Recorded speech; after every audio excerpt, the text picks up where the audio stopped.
제가 봉독하겠습니다. 출애굽기 8장 25절에서 32절입니다. 바로가 모세와 아론을 불러 이르되 너희는 가서 이 땅에서 너희 하나님께 제사를 드리라. 모세가 이르되 그리함은 부당하니이다. 우리가 우리 하나님 여호와께 제사를 드리는 것은 애굽 사람이 싫어하는 바인즉 우리가 만일 애굽 사람의 목전에서 제사를 드리면 그들이 그것을 미워하여 우리를 돌로 치지 아니하리이까. 우리가 사흘 길쯤 광야로 들어가서 우리 하나님 여호와께 제사를 드리되 우리에게 명령하시는 대로 하려 하나이다. 바로가 이르되 내가 너희를 보내리니 너희가 너희 하나님 여호와께 광야에서 제사를 드릴 것이나 너무 멀리 가지는 말라. 그런즉 너희는 나를 위하여 간구하라.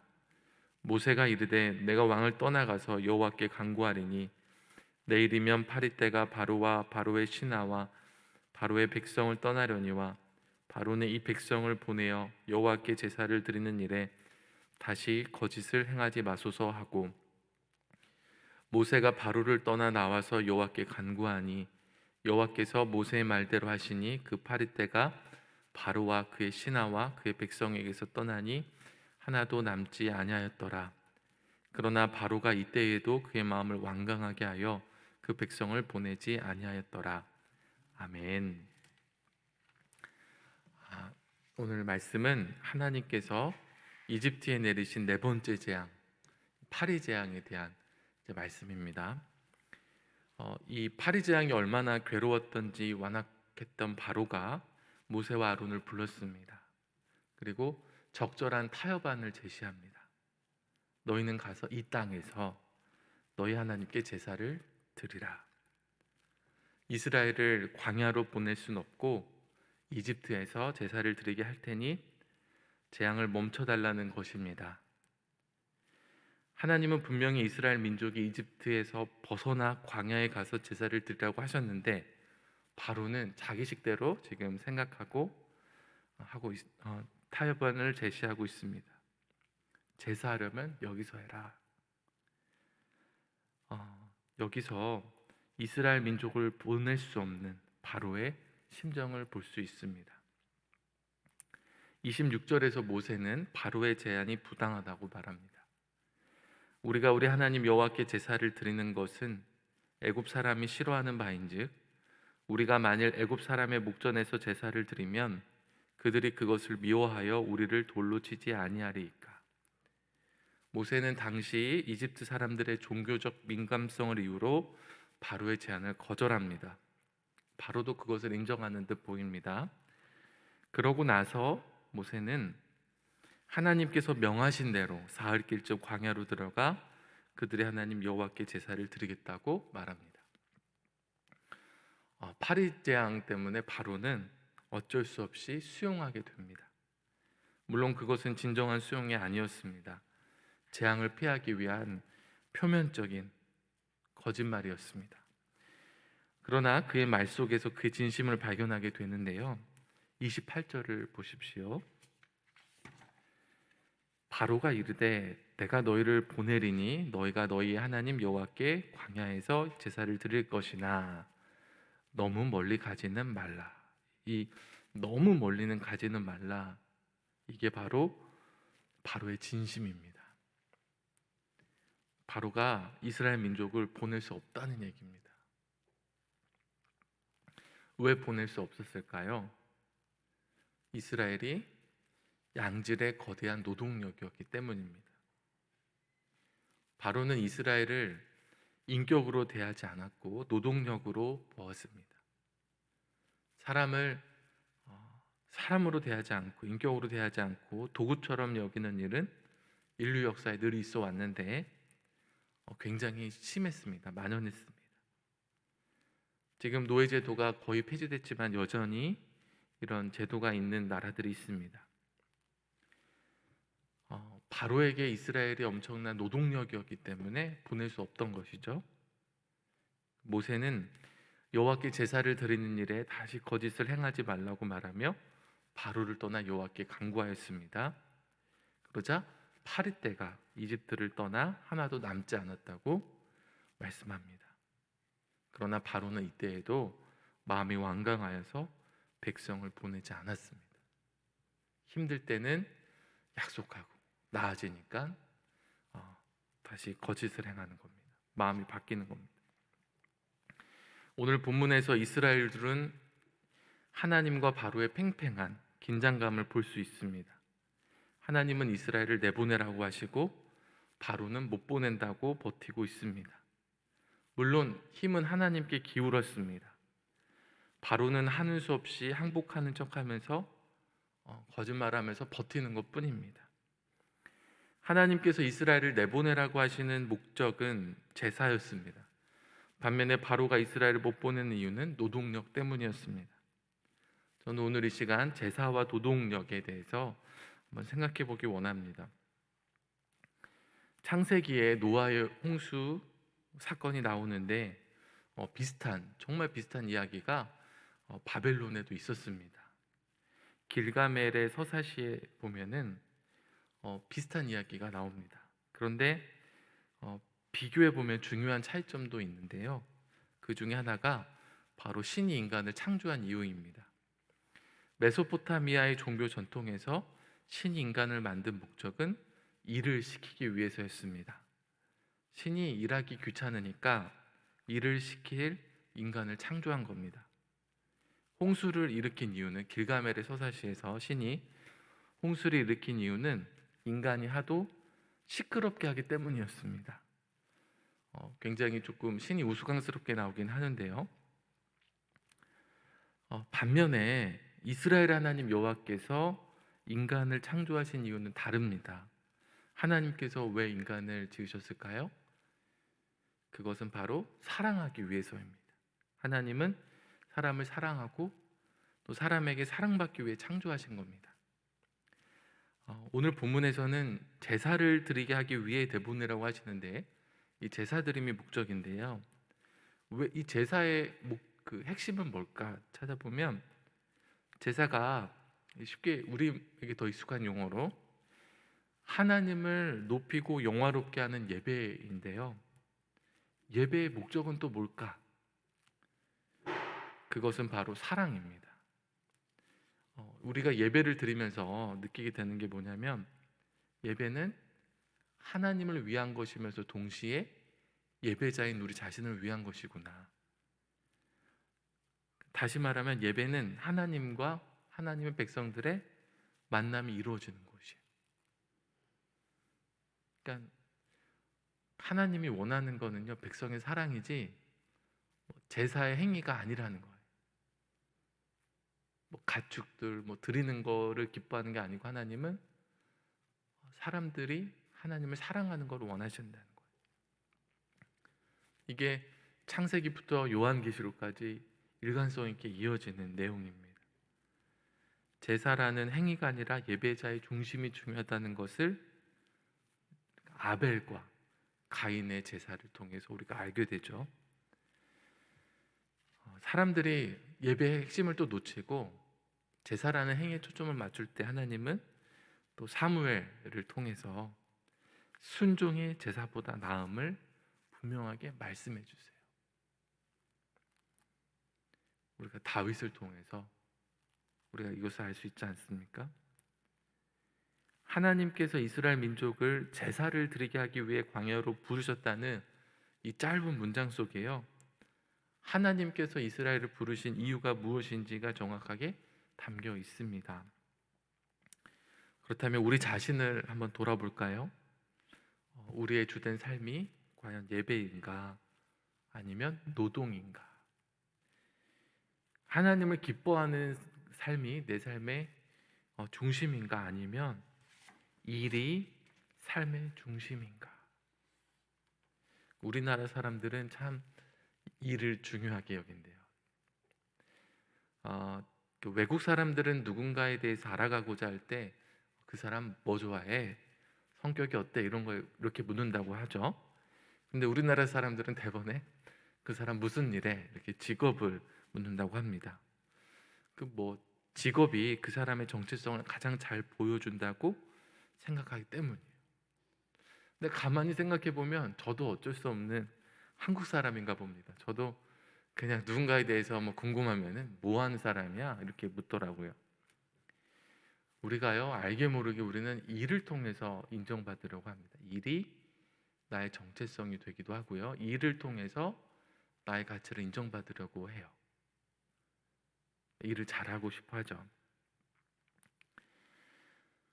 물론 그리스도인은 성실하게 일해야 합니다. 근데 핵심은요, 하나님과의 관계가 주된 것이고 그 안에서 일하며 사는 삶이 있는 반면에 하나님을 향한 중심 잃어버리고 놓치고 일에 함몰된 삶이 있다는 겁니다. 하나님의 백성에게 이 질문이 얼마나 중요했던지 하나님께서 10계명 중에 4계명 안식일을 지키라는 명령을 주셨습니다. 1계명과 2계명이 가시적인 우상, 이런 우상들을 섬기지 말 것을 명령하셨다면요, 4계명은 우리 삶에 가장 밀접한 일이 비가시적인 우상이 되지 않도록 의도적으로 멈추어서 하나님만 바라볼 것을 명령하신 겁니다. 그래서 우리 안식일을 지키라는 명령 속에서 우리는 그냥 안식일은 지키면 되지, 뭐 주일을 잘 지키면 되지를 할 뿐만 아니라 나에게 하나님과의 관계가 첫 번째인가 아니면 내 일이 첫 번째인가를 돌아봐야 됩니다. 요즘 100세 시대에 죽을 때까지 일을 할 수 있다면 정말 감사한 일일 겁니다. 그럴지라도 우리는 점차적으로요, 일의 비중이 줄고 일의 강도가 줄어드는 이런 상실을 경험하게 됩니다. 일의 상실이 우리에게 큰 괴로움이 되지 않으려면 일과 나의 정체성을 동일시하는 오류로부터 벗어나야 됩니다. 일이 나의 가치를 드러내는 수단으로 삼을 것이 아니라 하나님께서 주신 선물로 여기는 게 우리 삶을 풍요롭게 하고 건강하게 합니다. 제가 최근에 두 책을 읽었는데 다 이제 한 분은 유진 피터슨, 돌아가신 분이고 또 한 분은 하우어즈, 은퇴하신 분입니다. 다 은퇴 이후에 쓴 분들이에요. 건강하게 정말 좋은 영향력을 끼친 목사님들, 신학자들인데 이분들에게서 배운 공통점이 있습니다. 그것은 그들에게 맡겨졌던 일을 선물로 여긴다는 겁니다. 내가 이런 사람이야, 내가 이런 일 했던 사람이야, 그런 생각에 젖어 있는 게 아니라 돌이켜보면 참 하나님께서 좋은 선물과 같은 일을 하게 하셨다고 고백을 합니다.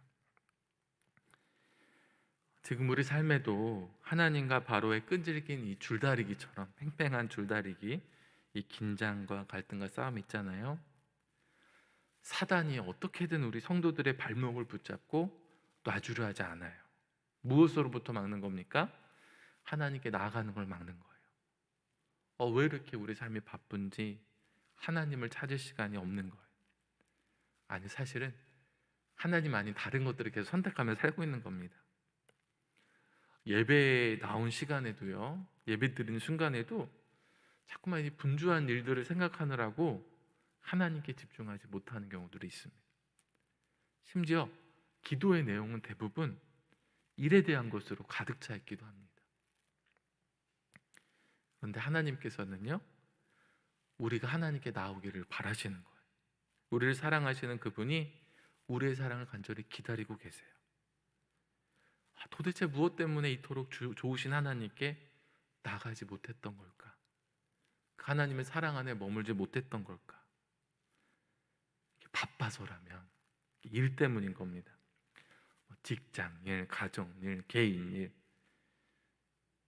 저는 오늘 설교를 통해서 일을 사랑하는 우리 자신을 좀 돌아보게 되기를 바랬습니다. 여러분, 출애굽하겠습니까? 아니면 이집트에 머무르겠습니까? 이제 그 선택권이 우리의 몫입니다. 예수 그리스도를 통해서 거듭난 성도들은요, 성령 안에서 자유할 수 있어요. 물론 여전히 재리에 대한 염려와 근심에 매어 살아갈 수도 있습니다. 좋은 것을 선택하시기 바랍니다. 우리가 하나님을 선택한다고요? 일하는 시간이 줄어드는 거 아닙니다. 일 열심히 하지 말라는 것 절대 아닐 겁니다. 그런데 예배로서 일을 하게 될 겁니다. 또 일할 때 용기를 내어서 바르게 하게 될 겁니다. 일하는 목적과 동기가 나의 가치를 드러내는 수단이 아니라 하나님께 영광 올려 드리는 것으로 바뀔 겁니다. 그리고 일을 내 힘으로 하는 것이 아니라 하나님의 권능을 힘입어 하게 될 겁니다. 무엇보다 하나님께 나아가고 머무르는 사랑의 시간을 즐기고 매일의 삶의 풍성이 넘치게 할 겁니다. 기도하겠습니다. 살아계신 하나님 아버지, 오늘 10가지 재앙 속에서 특별히 네 번째 재앙, 파리 재앙 가운데 바로가 이스라엘을 끈질기게 놓치고 싶지 않아 하는 그런 마음을 우리가 오늘 보게 되었습니다. 하나님은 이스라엘을 예배하기 위해 광야로 부르시고 바로는 일을 시키기 위해 끈질기게 붙잡습니다. 하나님, 속히 이스라엘이 출애굽해야 된다는 것을 오늘 말씀을 통해 우리가 보게 되었습니다. 하나님께서 우리를 창조하신 목적은 사랑하기 위해서입니다. 하나님께서 우리를 통해 예배를 받으시고 또 우리와 교제하기를 원하시는데, 하나님, 우리는 바쁘다는 핑계로 또 일에 매여서 하나님을 찾지 않고 하나님께 나아가지 않고 하나님께 나온 예배 시간마저도 분주한 생각으로 정말 하나님을 사랑하지 못했음을 이 시간 고백하며 회개합니다.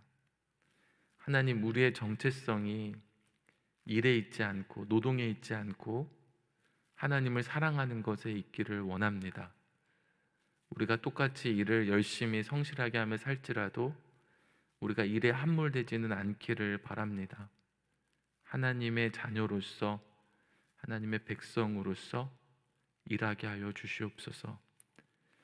하나님, 우리의 중심을 온전히 하나님께 드려서 믿는 자로서 일하게 하여 주시기를 원합니다. 우리가 세상의 빛과 소금으로서 하나님의 영광을 드러내며 일할 수 있도록 은혜를 주시고, 일이 잘 될 때라도 우리가 사단의 유혹에 넘어가지 않아서 중심을 바로 지킬 수 있도록 하여 주시옵소서. 하나님, 오늘도 정말 주님 앞에 1000번째 예물과 감사헌금을 드리면서 나가는 성도들이 있습니다.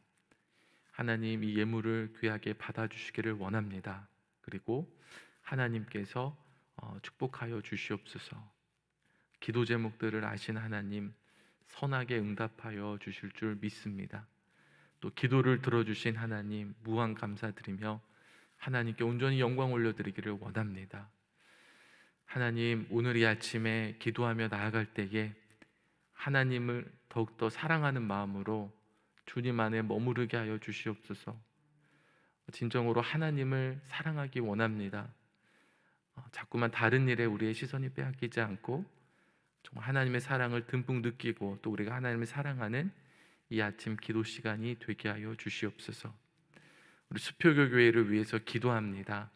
하나님께서 세우신 이 교회가 주님 오시는 그날에 칭찬받는 교회 되기를 원하오니 하나님, 살아있는 교회 되게 하시고 정말 그리스도의 몸된 교회로서 온전히 하나님께 영광 올려드리게 하여 주시옵소서. 김진홍 담임 목사님을 붙잡아 주시고 영육간의 강건함을 더하여 주시며 늘 성령의 충만함으로 함께하여 주셔서 하나님의 뜻대로 이 교회를 이끌어가게 하여 주시옵소서.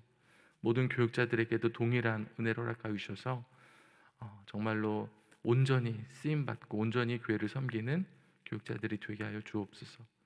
하나님, 온 교회 성도들 한 분 한 분 아버지 기억하여 주시고 붙들어 주시기 원합니다. 이 코로나 시대에 하나님, 더욱더 하나님을 뜨겁게 사랑하고 믿음으로 바로 서 있게 하여 주시기를 원합니다. 위기의 시대를 살고 있는데 우리가 주님 안에 바로 서 있기를 원합니다. 그래서 정말 주님께서 주시는 기쁨과 평화를 잃지 않고 또 이렇게 치열하고 처절한 현실을 아버지 온전히 살아갈 수 있기를 간절히 소원합니다. 우리 성도님들 한 분 한 분 그 가정들을 하나님께서 지켜 보호하여 주시옵소서. 육체의 질병으로 인하여 고통당하는 또 교우들이 있습니다. 하나님, 긍휼히 여겨 주시기를 원합니다. 몸이 약해지면 마음도 약해지고 믿음도 약해지기 쉽사오니 하나님 갑절의 은혜를 더하여 주시기를 원합니다. 하나님께서 함께하여 주셔서 더욱더 은혜 가운데 믿음으로 주님을 바라보게 하여 주시옵소서. 주님께서 치료하여 주시고 좋은 의사, 좋은 약을 만나게 하여 주시고 그 과정 가운데 함께하사 속히 아물게 하여 주시고 회복되게 하여 주시옵소서. 하나님, 육체 질병이 아니라 또 경제적인 문제로 또 다른 이유로 여러 가지 문제로 힘겨워하는 성도들이 있습니다. 하나님께서 기도할 때 들으시고 응답하시고 또한 믿음을 더하여 주셔서 정말로 이 위기 가운데 하나님을 더욱더 소망함으로 이겨나가게 하여 주시옵소서. 오늘도 우리의 기도를 들으시는 예수 그리스도의 이름으로 기도합니다. 아멘.